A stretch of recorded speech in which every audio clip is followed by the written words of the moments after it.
Ma mère a eu un diagnostic de lupus. Genre, l'effet secondaire de ça, quand tu étais ado, tu pouvais perdre la vue. Fait qu'elle a fait ben check, moi je vais essayer de reverse ça par l'alimentation. Ouais. Elle a décidé de faire des recettes de chocolat sans sucre à la maison. Puis elle a posté ça sur Facebook comme quoi elle avait trouvé une chocolaterie qui faisait du chocolat sans sucre. Elle avait fait une barre de chocolat à la maison. Quand j'ai goûté à ça, moi la première fois, j'étais genre faut amener ça en magasin. Puis là, j'ai fait mon représentant en magasin pendant un bout. Je me promenais, j'allais dans les différents IGA, dans les différents marchés de tradition, métro. Puis moi, la fin de semaine, j'allais dans les marchés pour prendre des barres de chocolat.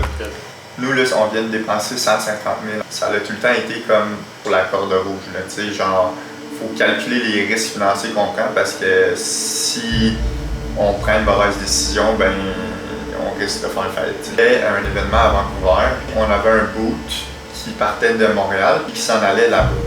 Sauf qu'on arrive là-bas, il reste une journée avant le show, on est censé monter le boot, on check, le boot est arrêté en Ontario. Here, we celebrate the one who are brave enough to be in the arena, because there's a saying, no failure, no stories, so just fell forward. J'ai hâte de voir ça. Ouais. Ça change tout, imprimé. Ouais. Là, le seul truc, c'est qu'ils sont molles. Molle un peu. Ben, mais il y a des canettes de Matéina des fois qui sont molles. Ouais. Fait que vas-y. Quand tu veux. C'est ça pour moi. C'est full épuré, c'est malade. Ouais. Fait que t'as des saveurs, ça c'est vanille? Ouais, mais pour l'instant j'ai juste vanille. Ok. Mais éventuellement, tu sais, j'avais fait d'autres tests avec genre plus de café plus fort. Fait que mettons genre 3 shots d'espresso au lieu de 2. Ok. J'avais fait avec noisette, caramel. Ben, j'avais un peu testé voir ce qui ressortait, mais le gros monde disait que vanille c'était le best, c'est pour commencer. Fait que j'ai un peu suivi ce que le monde me disait. Fait que là, t'as 120 mg de caféine dans une canette. Ouais. C'est le fun parce que ça, c'est une autre affaire. Souvent, je vois pas le nombre de milligrammes de caféine qu'il y a dans une canette de café prête à boire. Fait que là, je suis comme, tu sais, je vais-tu vraiment en avoir pour comme. Ce que je non, c'est souvent, c'est un peu de me réveiller. Moi, ce qui me fâchait, c'est que genre, tu sais, mettons, ça va dire, mettons, genre, on va dire genre 150 ml de caféine, genre. Ouais. C'est quoi 150 ml? T'sais, même moi, je sais pas encore c'est quoi. Milligrammes, ouais. C'est ça, techniquement, mais moi, je sais pas encore c'est quoi. Fait que genre, j'ai comme associé de quoi, faire genre, bon, ben, tu sais, j'avais demandé à Chat, puis Chat était comme, tu sais, 60 ml, c'est 2 shots d'espresso. Ouais, c'est ça. Bon, ben, c'était une shot en fait, là. Mais... Ouais, c'est ça. 60 mg de caféine, c'est un shot d'espresso. Fait que quand t'en mets 2. Ça fait 100, ouais, c'est ça. Fait que c'est peut-être pas accurate à 100%. T'es proche des canettes énergisantes, là, comme Gourou, puis tout, qui sont à 140. C'est ça. Ok. Puis il n'y a pas de sucre ajouté? Non, dans le fond, le sucre, tu vas le voir, il y a 18 grammes de sucre, ok? Là, dans le fond, c'est... Des glucides, tu parles? Ben, tu sais, c'est pas top shape 100%, la label ingredient. Ok. C'est que dans le fond, le lait, c'est ultra sucré de base, parce que, tu sais, c'est normal. Fait que déjà, là, il y a 12 sucres pour 250-270 ml de lait. Ok. Fait que là, il y a 12 grammes là-dedans, puis ma crème de vanille, elle a 5 grammes de sucre. Okay. Ça fait 18. Mais là, j'ai trouvé une crème de vanille qui est à 0 g de sucre. Okay. Fait que là, ça va retomber naturellement à 12. Puisque là, pour l'instant, j'ai affiché qu'il y avait 18 g de sucre. Fait que comme j'utilise celle qui a 5 g, puis la prochaine. Écoute, tu t'es lancé, tu réagis. C'est juste ça. Fait là, c'est le temps du goût. Ouais, vas-y. Je vais juste retrouver mon document dans ce moment-là.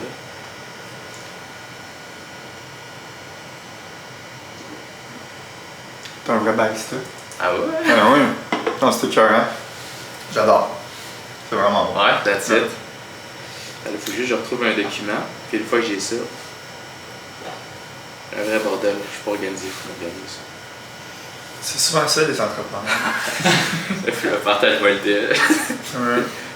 T'as-tu besoin de réseau? Non, je suis good, c'est juste que j'ai pas pensé à ça avant. Sinon, toi, ça va bien?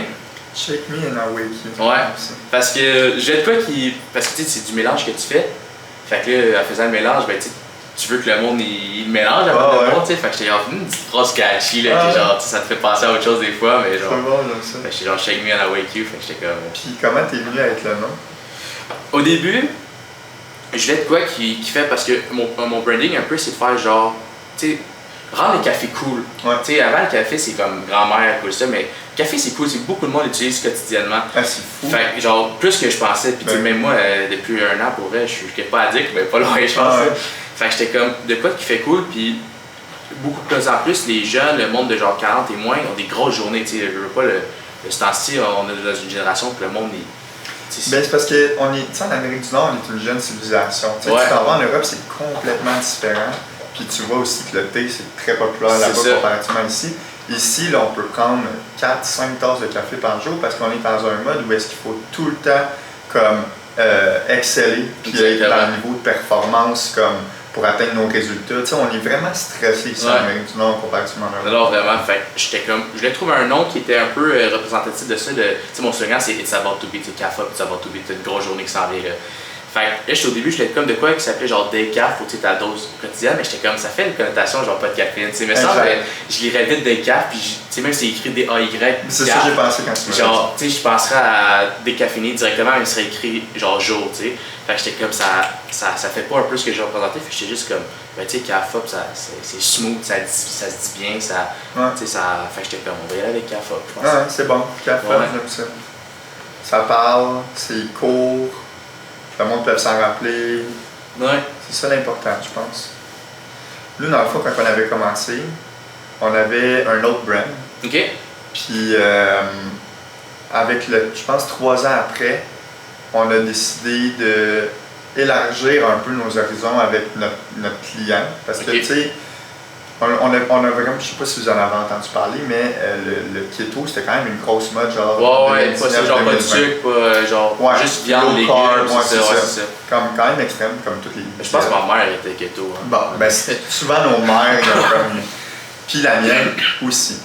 Fait qu'elle a commencé là-dedans, puis là, elle a eu un diagnostic de lupus, genre, qui est une maladie inflammatoire. OK. Elle, principalement, ça a été l'arthrite. Puis beaucoup d'inflammation, ça l'attaquait un peu sa peau aussi. Des célébrités connues aux États-Unis comme Selena Gomez qui ont ça, le lupus. C'est des cas rares, là, mais il y a du monde qui savent c'est quoi. Là.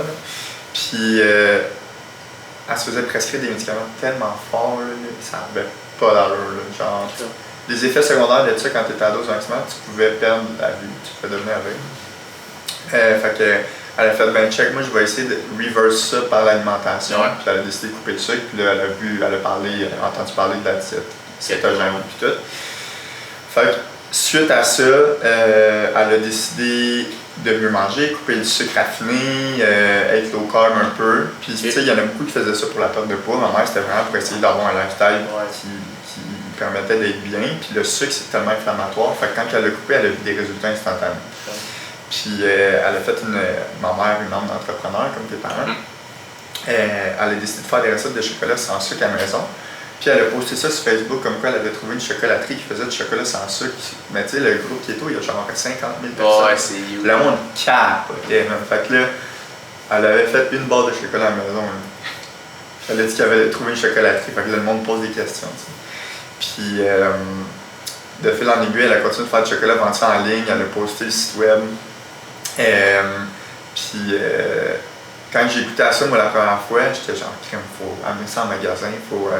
Fait que là, j'ai fait mon représentant en magasin pendant un bout. Je me promenais, j'allais dans les différents IGA, dans les différents marchés de tradition, métro, etc. Puis des petites boutiques aussi naturelles. On a eu beaucoup de noms, on a eu quelques oui, puis on s'accrochait sur ces oui-là. Puis on faisait aussi la production. Puis moi, la fin de semaine, j'allais dans les marchés pour vendre des barres de chocolat dans une enveloppe transparente, crap, genre là.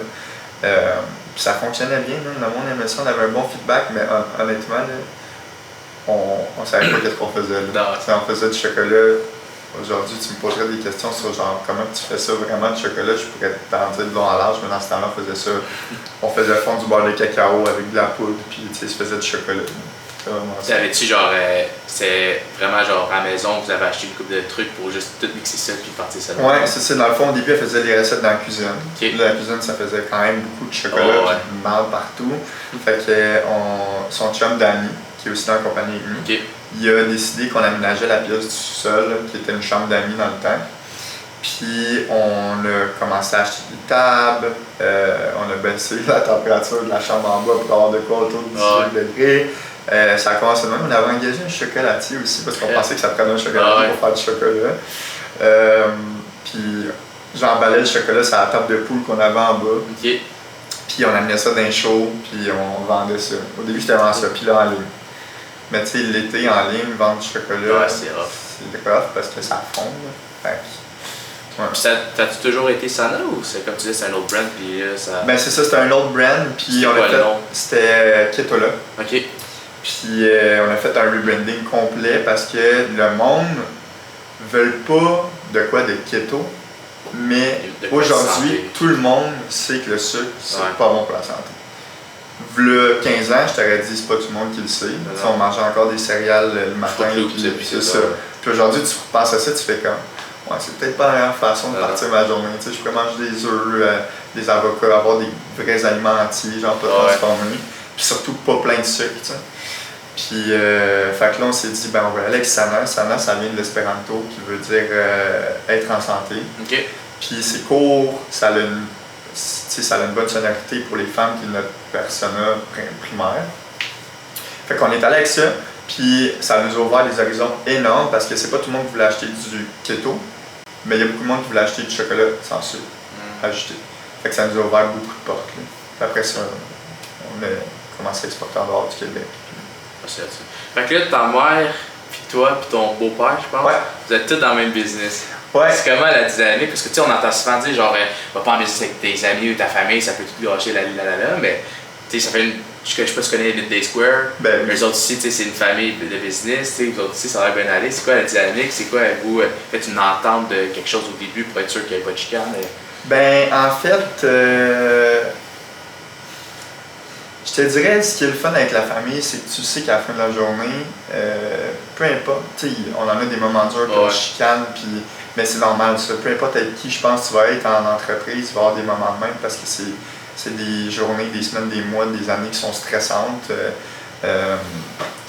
Mais à la fin de la journée, je pense que, contrairement à un ami, disons, où est-ce que tu n'es jamais sûr où est-ce que l'argent pourrait comme changer sa façon de penser ou la dynamique, avec la famille, il y a des liens plus forts. Fait que tu sais qu'il n'y a personne qui va backstab personne. Ouais. Puis on est tous là pour la même raison, avec la même vision, puis on veut tous atteindre les mêmes objectifs. Fait que souvent, c'est ce qui rend ça un peu réconfortant.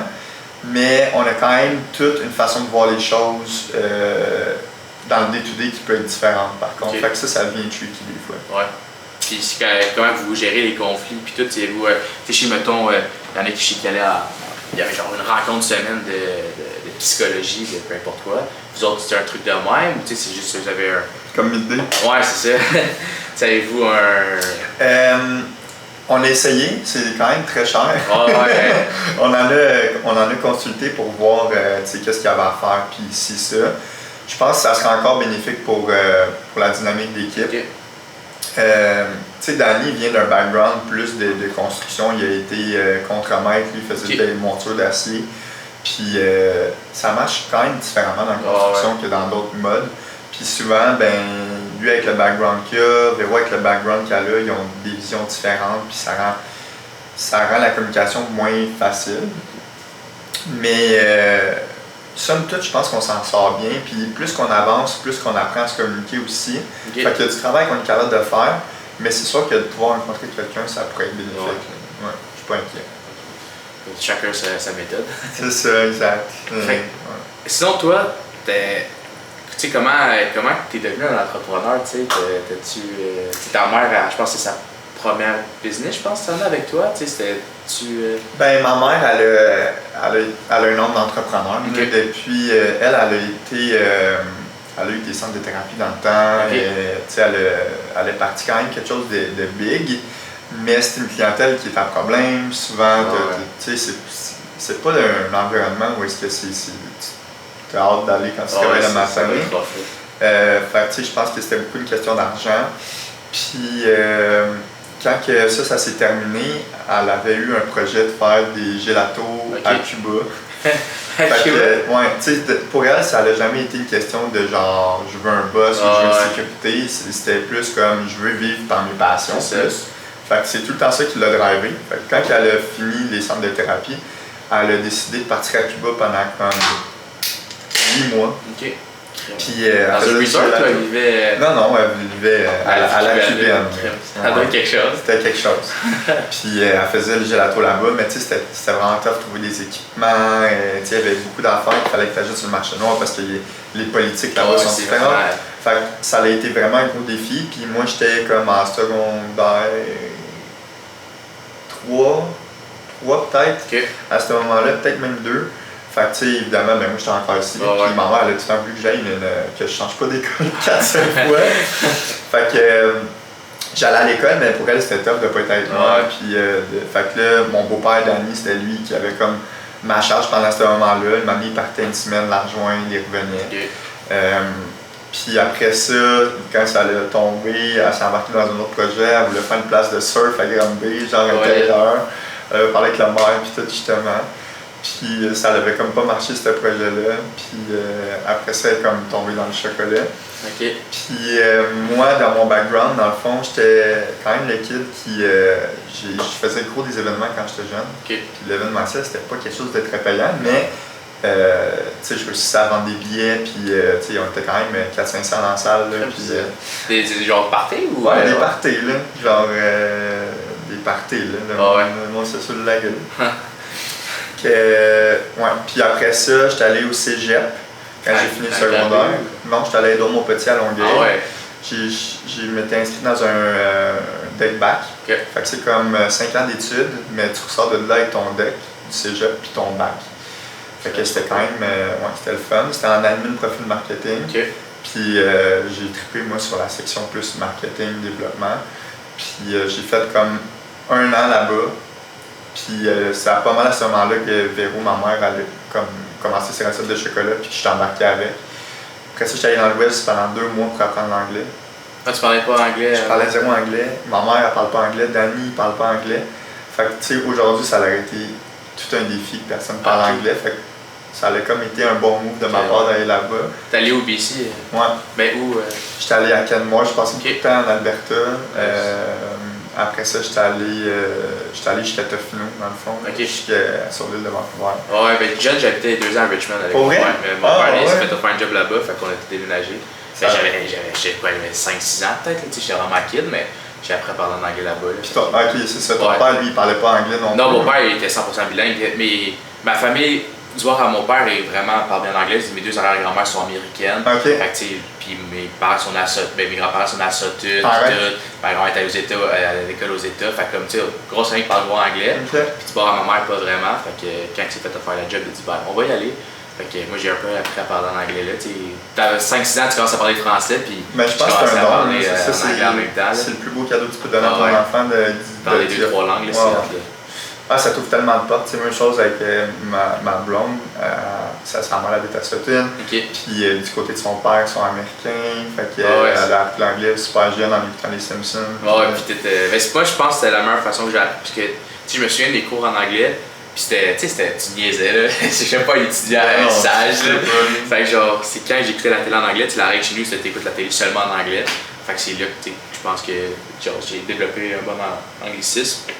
Puis, j'ai encore un accent parce que je parle pas quotidiennement tous les jours en anglais, mais j'ai un problème à être 100% dans une conversation en anglais dans un autre pays. Quoi, ok, nice. Ouais.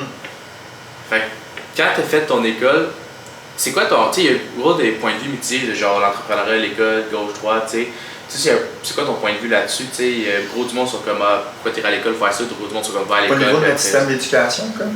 Ben, au niveau de personnellement, est-ce que tu crois que pour les entrepreneurs, l'école c'est bon, mauvais? C'est quoi ton point de vue là-dessus? Le système d'école aussi, je sais que ça a gros que ça.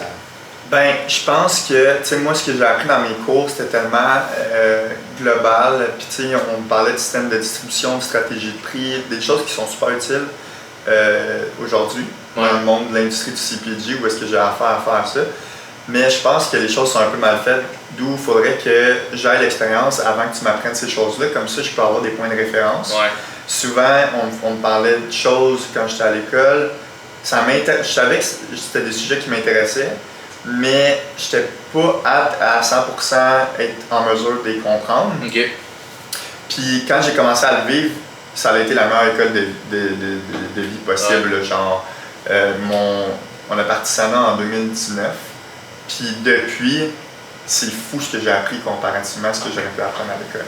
Mais tu sais, ça reste un point de vue sur plein d'autres. Je pense que, dépendamment aussi de où est-ce que tu t'en vas, tu sais, l'école c'est important, mais, tu sais, mettons, je serais parent, moi, aujourd'hui, puis il faudrait que j'apprenne à mon enfant.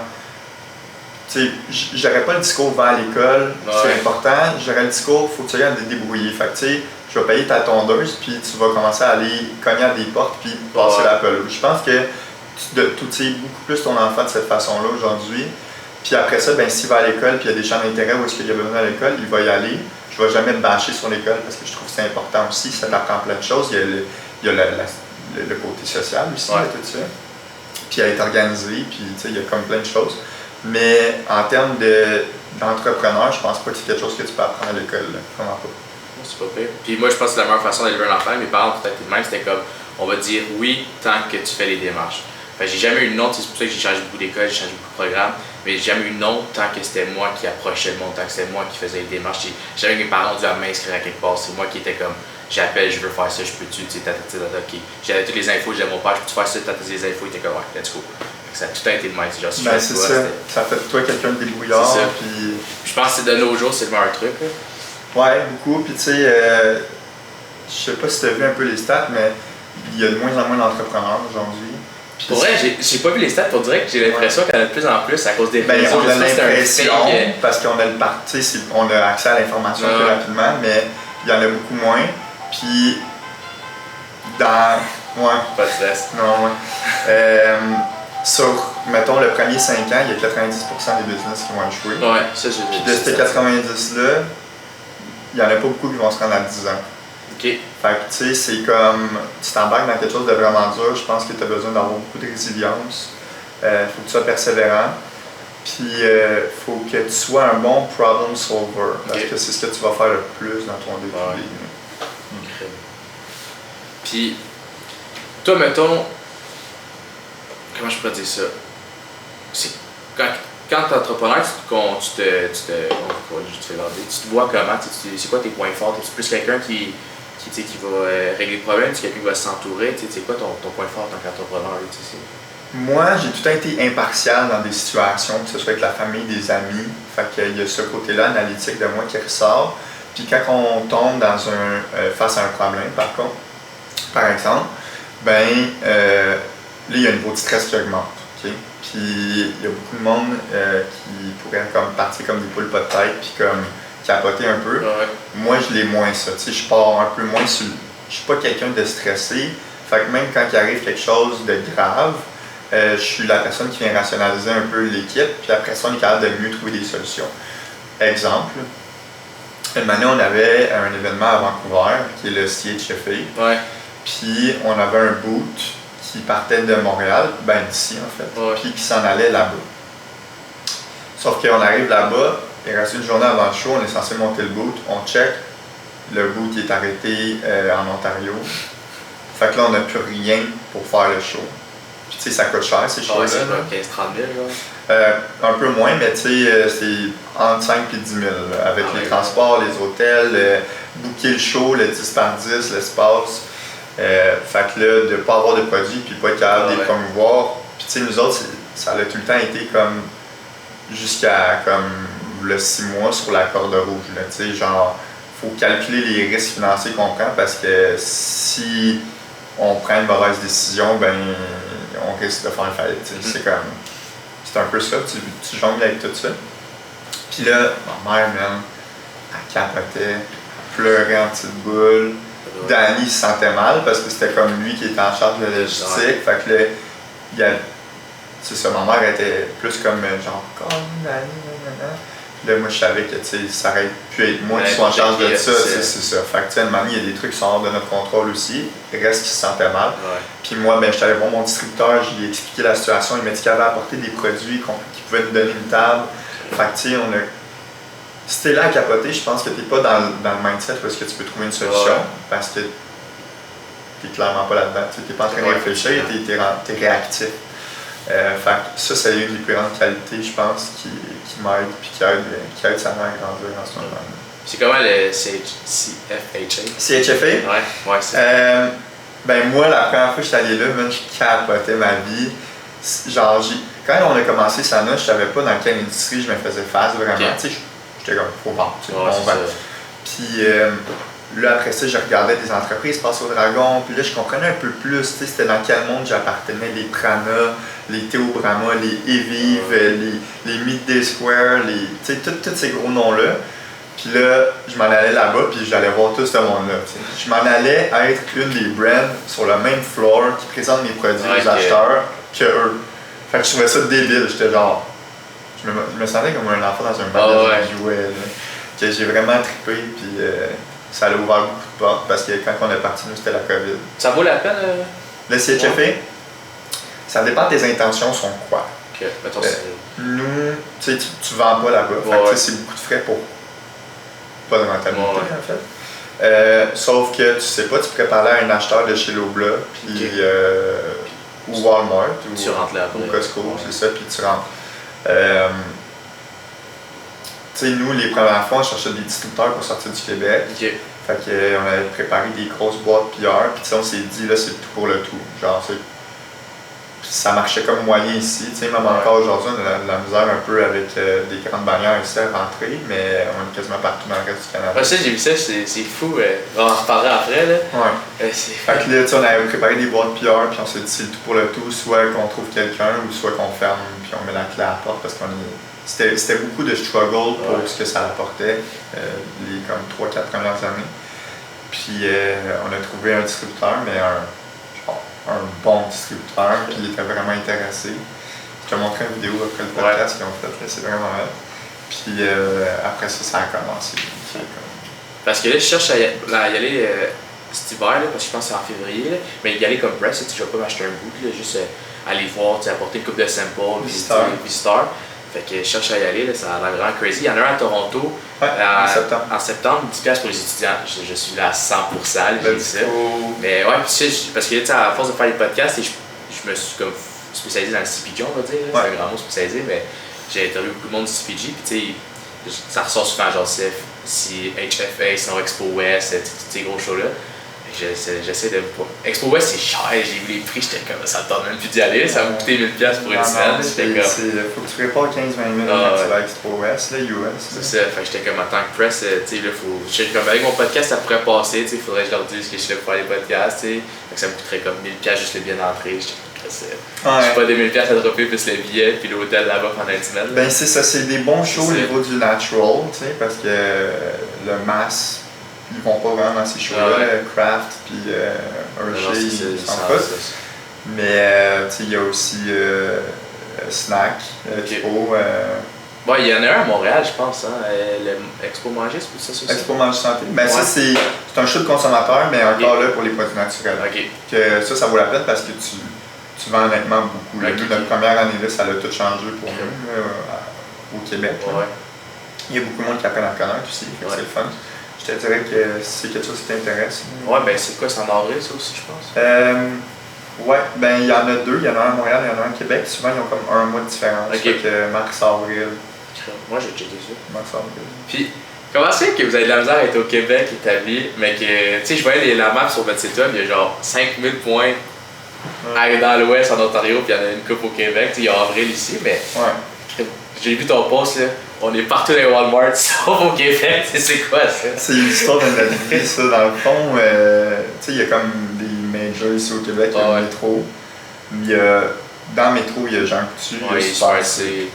En Sobeys, il y a IGA, il y a Marché Tradition, etc. Rachel Berry. Rachel Berry, on est là. Mais c'est tellement le snack pour nous, notre catégorie. Toi, je pense que tu aurais beaucoup moins de misère.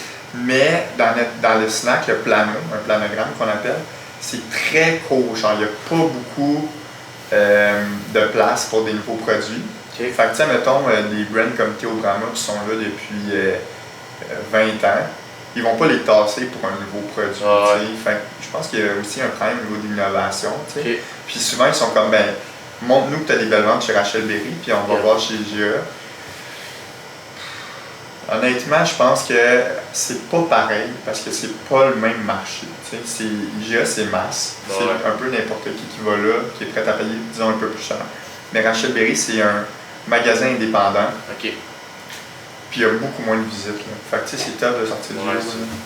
Fait que depuis Day One, c'est ça qu'on se fait dire. Encore là, les acheteurs qu'on rencontre, c'est des acheteurs où est-ce qu'ils vont nous donner des places chez Walmart, mais pas Walmart Québec. Fait que tu sais, là, on fait des changements stratégiques. Là, il y a comme une grosse entreprise ici qui vient de fermer ses portes. C'est qui? Théo Brahma. C'est dans le fond le chocolat bio, comme un des premiers chocolats bio au Canada. Fait qu'ils ont comme pris toutes les places et tablettes un peu partout. Puis là, les autres, Puis là, là, ils viennent de. Fait que là, ça nous offre la possibilité. Tu sais, j'ai parlé avec l'acheteuse de chez Sobeys au début de l'été. Elle a dit j'aimerais ça ouvrir tes codes pour remplir les tablettes. Comme il y a de l'espace là. Mais on va voir comment vous performez, puis on regardera pour un planogramme après. Est-ce que tu sais un peu c'est quoi la différence entre un listing et un plano? Honnêtement, genre, quand on avait essayé avec Memories, parce qu'on avait appelé sur Base, je comprenais un peu, mais pour elle, ce game-là, de genre rentrer, lister, je comprends fuck all. Je sais qu'il y a des frais à payer pour être listé. Après ça, je sais que c'est pas tous les magasins qui peuvent t'en commander, mais je suis dans le pour elle, si tu veux m'expliquer, ce serait vraiment apprécié. Dans le fond, un listing, c'est l'ouverture de tes codes dans le système du portail. Ton code, c'est ton SKU dans le fond? Ouais. OK. Puis, ça te permet d'être sur les tablettes de façon listée, de façon légale. Puis quand tu es listé, mettons avec Sobeys, tu payes des frais de programme. Planogramme, ça c'est ton produit devrait être sur les tablettes. Fait que tu pourrais rentrer dans un IGA, mettons ils ont mis 3 de tes SKU au planogramme. Il devrait être sur les tablettes. Là, tu vois, il n'est pas là. Tu pourrais dire, mettons, gérant de la catégorie, hey, moi j'ai un planogramme, mes produits sont sur les tablettes, pourquoi je les vois pas, tu sais? Fait que tu sais, t'as plus de contrôle parce que ça fait partie de leur set en théorie. Fait qu'un SKU. T'as payé pour ça. Ton listing, c'est que dans le fond, ton nom est enregistré légalement chez, mettons, Sobeys. Puis ton planning, c'est que justement, si t'as 3 SKU sur cet agenda-là, ben il faut qu'il y ait 3 SKU. Ouais, c'est ça la différence entre un listing juste des codes ouverts ou un set plano. Puis, tu sais, mettons, dépendamment de la bannière, ça va marcher différemment aujourd'hui, mais il y a des frais à ça pour comme, avoir les espaces sur les tablettes pour le planogramme. L'Oblast, nous, là, on vient de dépenser 150 000 en 6 mois. Juste en pour 3 SKU, parce que l'Oblast, comment ça fonctionne? Il y a discount. Ça, c'est une des places de l'Oblast. Il y a Maxi dans le discount au Québec. Puis il y a No Frills, qui est un peu comme le Maxi, mais du reste du Canada. Ça, c'est comme les bannières à discount. Que tu sais que tu vas payer moins cher. Il y a l'Oblast Market. Ça, c'est plein d'autres bannières à travers le Canada, qui est l'Oblast, que nous, on n'a plus ici, mais qui reste encore dans le reste du Canada. Zers, Atlantic Superstore,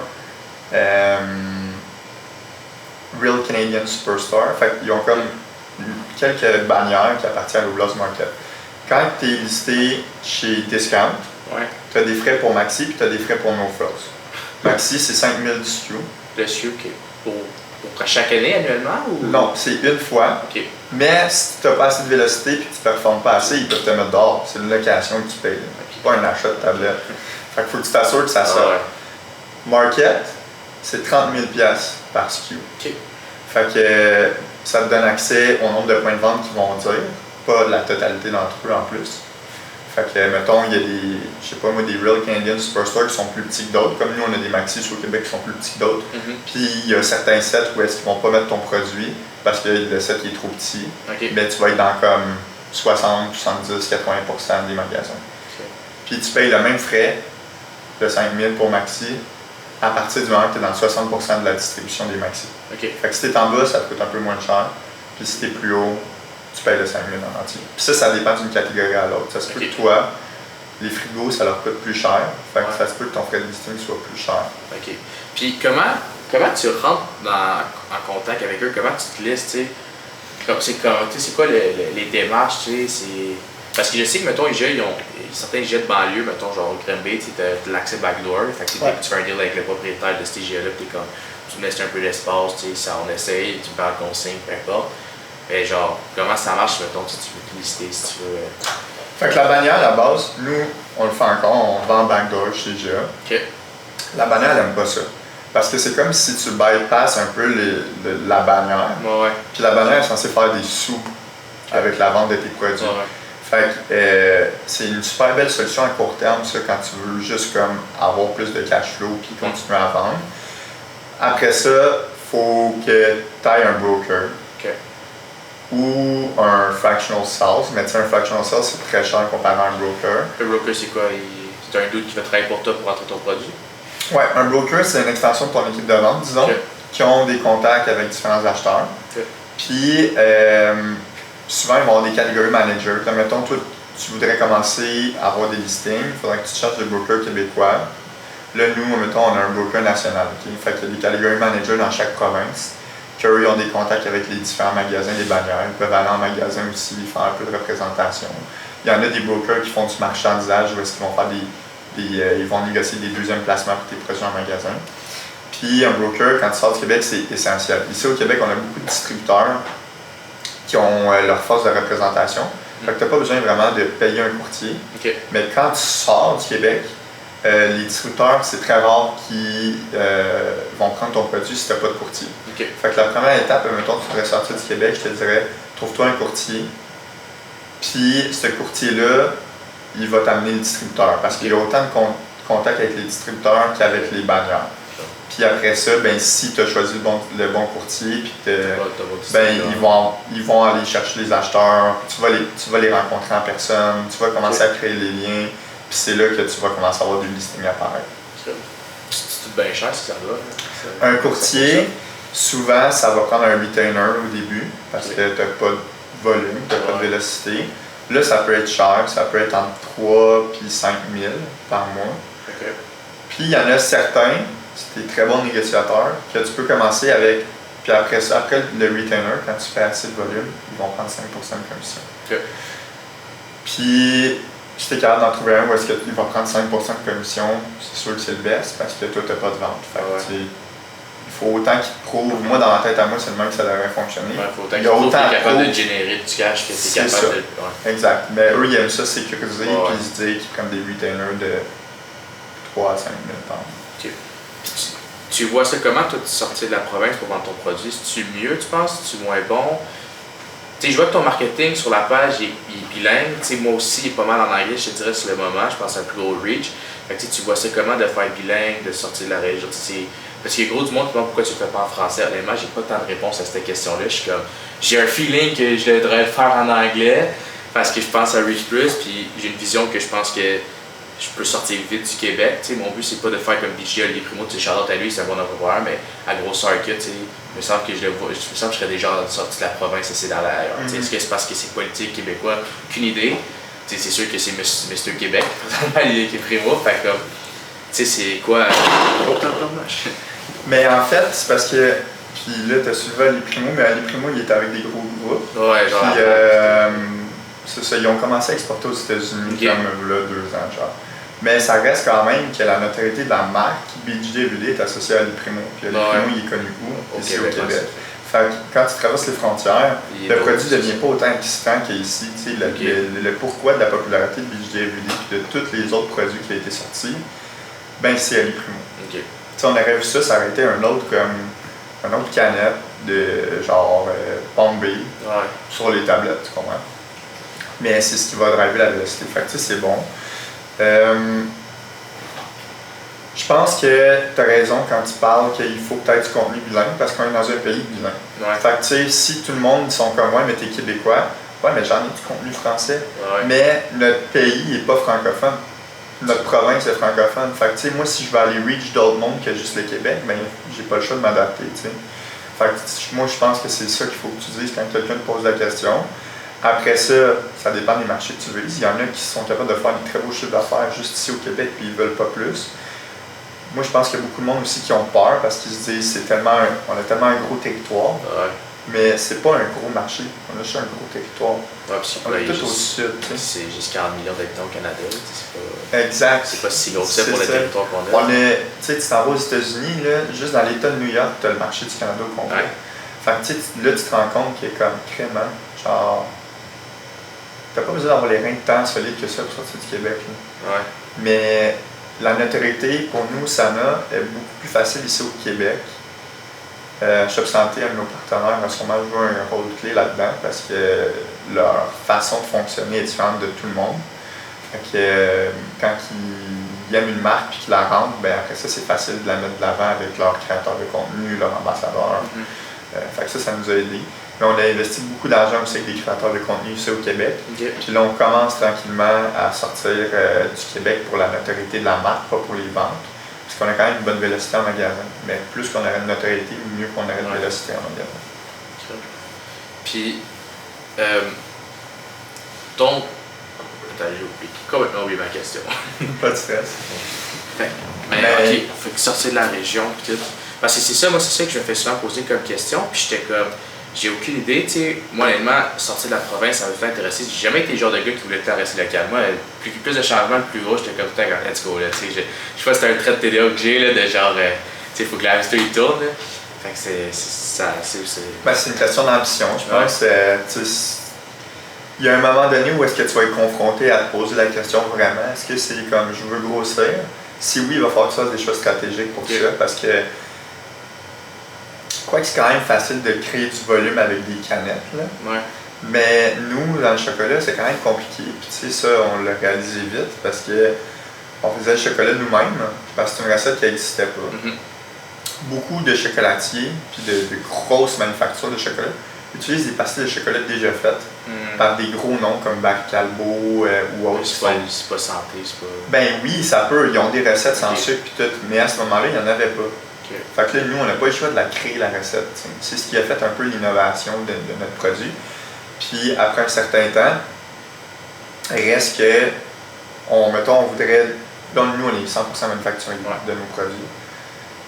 Si on voudrait aller chercher comme un co-man pour faire nos produits, ben c'est pas des petits minimums comme des canettes. Moi, je connais des co-packers de canettes qui peuvent te faire une palette puis c'est beau, tu sais. Mais du chocolat, c'est pas même ça marche. Faut que tu commandes 4 tonnes, 5 tonnes, 6 tonnes, 7 tonnes, dépendamment des co-manufacturiers. Puis après ça, il faut que tu trouves le co-man que lui est capable de faire les chocolats, parce que ça prend des équipements, puis le mouler pour faire les différents produits comme nos truffes, nos barres, etc. Fait que il y a quand même une complication au niveau logistique, nous, si on veut trouver un co-packer puis le manufacturer. Fait que là, il faut se poser la question, comme je t'ai dit, est-ce qu'on veut grossir, oui ou non? La réponse est oui. OK, qu'est-ce qu'on va mettre en place? C'est quoi notre capacité de production présentement? Est-ce qu'on veut être manufacturé ou on va aller chercher un co-packer? Parce que si tu décides d'acheter manufacturé... C'est quoi la différence? Parce que des fois, j'utilise les deux termes, mais là, je pense à comprendre que c'est pas le même terme. De co-packer, manufacturier, c'est... Parce que ça dépend. Tu sais, un manufacturier, c'est quelqu'un qui fait la production. Un co-packer, ça peut être quelqu'un qui fait ton emballage. Ça peut être quelqu'un qui fait ta base de produits. Tu sais, c'est comme plus large comme terme, un co-packer. Il y en a beaucoup d'imboissons qui vont dire que c'est un co-packer qui fait tes canettes puis ton breuvage.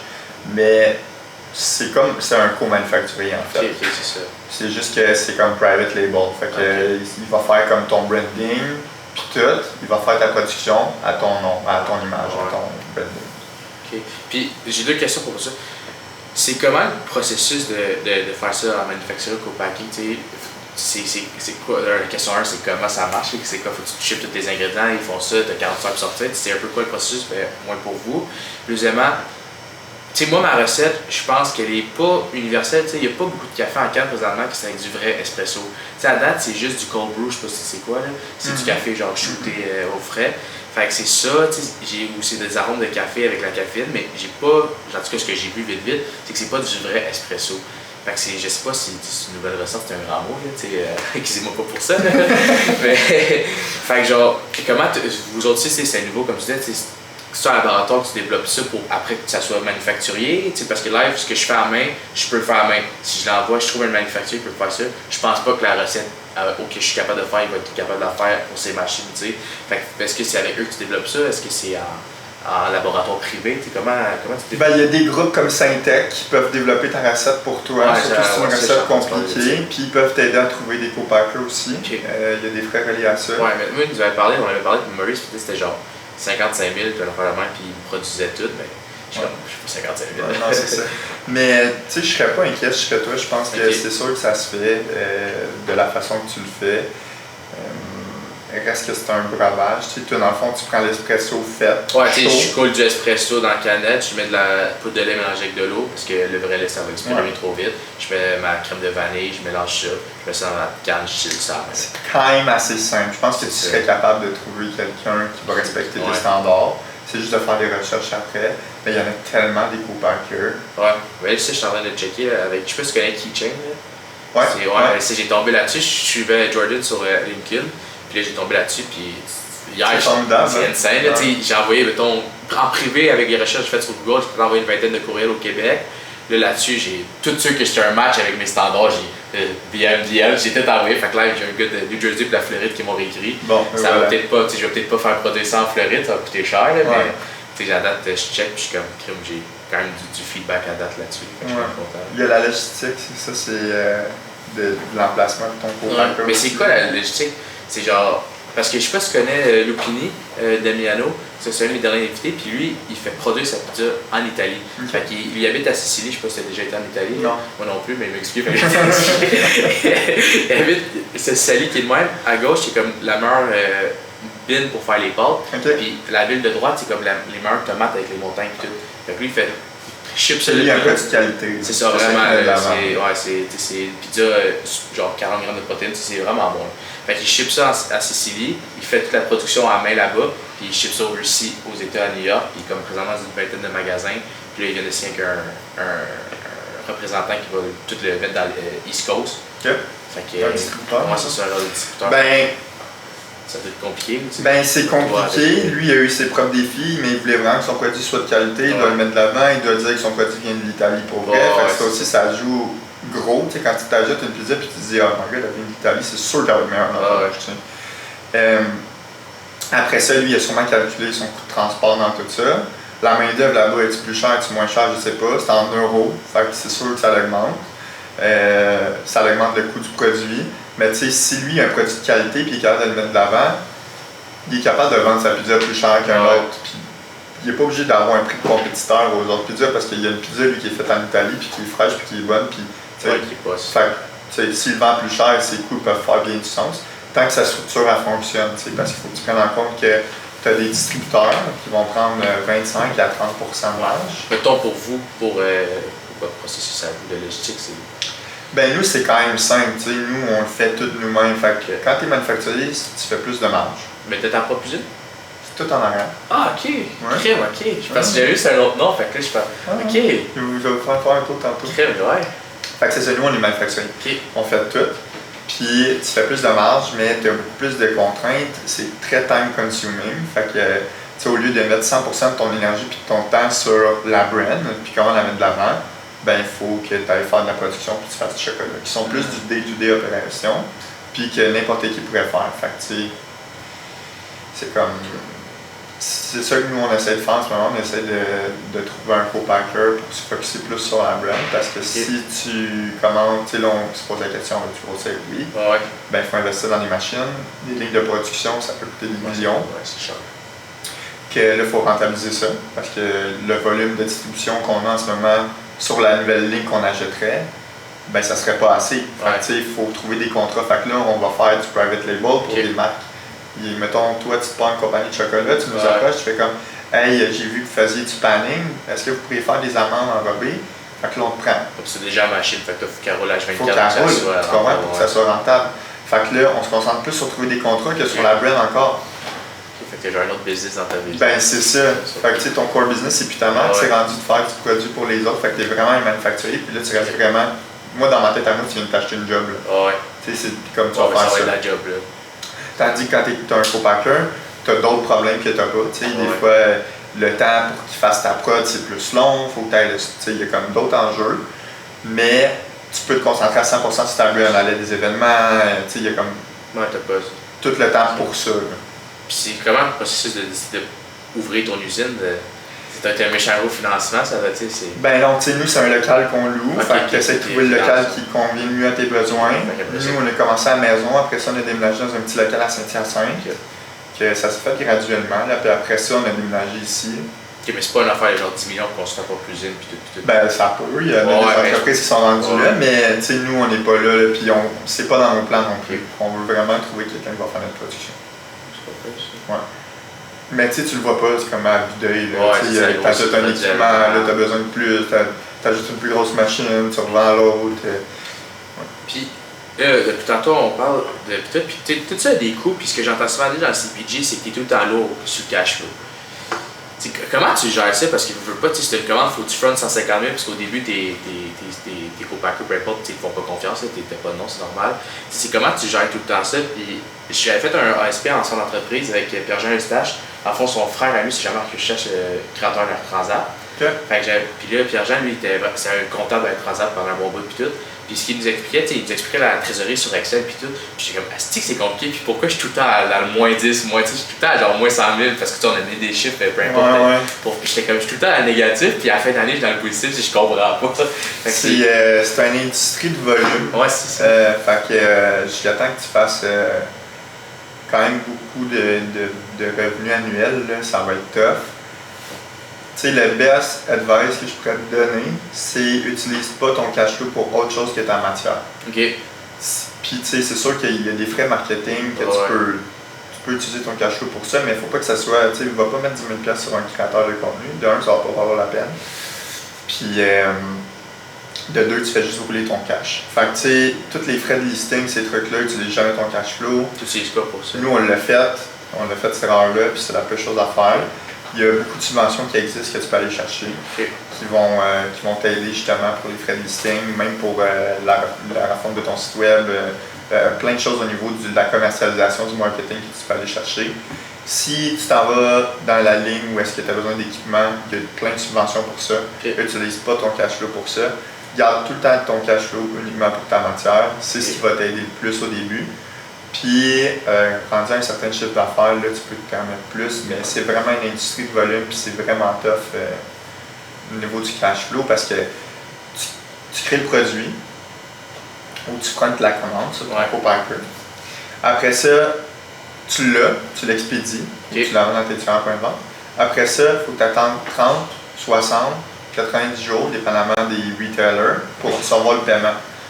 Fait que, c'est là que ça devient intéressant d'avoir un distributeur parce que le distributeur, il fait la facturation chez tous les commerçants. Puis il charge une fois pour tout le monde. Fait que, nous, au début, on n'en avait pas de distributeur, on faisait la distribution nous-mêmes. Puis, ce qui était le plus tough, c'est que fallait aller chercher chaque personne, les appeler pour qu'ils fassent le paiement après 30 jours. Il y en a là-dedans qui ne payent pas. Là. Il y en a plein qui ne payent pas. Fait que quand tu as un distributeur, lui, tu es sûr d'être payé dans le 30 jours, mais il faut quand même que tu l'attendes ce 30 jours. Ouais, c'est ça, c'est quand même long là, quand tu as d'autres problèmes. Ouais, tu es tout le temps payant dans le Puis dans le fond, vous autres, au début, comment ça fonctionnait? Est-ce que c'était par du financement? Parce que vous pas, si des investisseurs qui sont rentrés externes qui ont mis genre, je sais pas, 200 000 pour 20%, ou c'était pour par des prêts, c'est comme un peu que vous avez agi sur ça? Danny a mis quand même du capital, mais ça s'est fait quand même graduellement. On vendait beaucoup en ligne. Fait que ça, c'est quelque chose qu'il faut vraiment que tu fasses le plus possible en ligne parce que tu caches upfront. Le monde paye avant de recevoir la commande. Contrairement au retail. Tu as ta cote des épiceries qui prennent puis tout. Exact. Puis tu fais plus de marge en ligne parce que tu as juste comme la commande à faire, l'expédier. Tu as plus de contrôle sur tes marges. Fait que je te dirais, si ton chiffre d'affaires peut être le plus élevé au niveau du en ligne, fais-le. Puis ça va t'aider aussi au niveau de ton cash flow pour le reste. Ça c'est comme. C'est la stratégie, je pense, qui serait adoptée. Là, ça fait pas loin d'une heure, fait que 2 dernières questions. Si t'étais toi il y a 5 ans, c'est quel conseil tu donnerais à un plus jeune, à toi-même plus jeune ou à un jeune entrepreneur? Quel conseil tu donnerais pour. Qui se lance dans la qui se lance dans la business? Ce serait quoi le conseil que tu donnerais au jeune Émeric ou à un jeune tout court, mettons moi, là, qui... dans notre industrie à nous, je te dirais, pense aux produits que tu veux mettre de l'avant parce que tu vas avoir des contraintes, dépendamment c'est quoi le produit. Tu sais, avec des canettes, il faut que tu penses qu'en ligne, c'est lourd des canettes. Fait que le prix de shipping est plus cher. Il faut que tu prennes en considération. Des congélateurs, des frigos. Tu sais, mettons, toi, au café, je ne sais pas s'il est shelf stable, mais c'est quelque chose auquel il faut que tu penses parce que tu n'auras pas de place sur tes tablettes, puis il va falloir que tu te battes pour le frigo dans l'IGA, dans le Maxi. Fait qu'il faut vraiment. Pour l'instant, je pense que shelf stable, c'est qu'il est bon parce que chaud, il est quand même bon. Je pense qu'il est shelf stable. Mais tu sais, c'est tous des trucs de même auxquels il faut que tu penses. C'est ça. T'sais, ton produit, il faut qu'il soit capable de pogner la chaleur comme il peut pogner le fret, parce qu'on a des variations de température quand même énormes ici au Canada. Fait que c'est plein de petits détails comme ça qui fait que ton processus est beaucoup plus facile, je pense. Okay. Mais il faut que tu le vives. Faut saute à pieds joints dedans, puis réajuste après. Si on en parlait avant le podcast. Arrête de penser qu'il faut que ce soit parfait, fais-le. Puis après ça, ben, tu rentres dans le game, tu vas en avoir des problèmes. Nice. Le dernier truc, c'est une tradition qu'on a commencé. Juste dans mon sac, il se avoir un crayon, un stylo. Je fais signer une quote à tous les invités. Fait que ta citation préférée, ta quote préférée. Ouais, dans l'autre sac. Fait que maintenant, je vais vendre le livre pour $1 million. Je donne une cote à tout le monde. Fait que c'est le quote book. Fait que vas-y, c'est ta page. Fait que mets ton nom, signature avec date puis tout, puis tu la liras à la caméra après, là, dans ton temps. Là. Prendra une photo après. Ouais. Il n'y a plus de cote à ce temps-ci de l'année. Prendra une photo après.